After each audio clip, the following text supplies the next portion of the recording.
आज है हमारे नए बैच का 32वां दिन।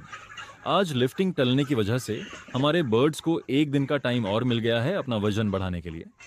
32वें दिन पर बर्ड्स काफ़ी हैवी हो चुके हैं, इसलिए आज फार्म का वेंटिलेशन और हवा का बहाव एकदम बढ़िया रखा गया है ताकि बर्ड्स को गर्मी न लगे। साथ ही दाना और ताज़ा पानी कंटिन्यू दिया जा रहा है, जिससे कल गाड़ी आने तक बर्ड्स का FCR और वजन दोनों ही और शानदार हो जाए। एक दिन एक्स्ट्रा मिलने से कितना वजन बढ़ेगा, कमेंट में बताएं और अगले अपडेट के लिए सब्सक्राइब करें।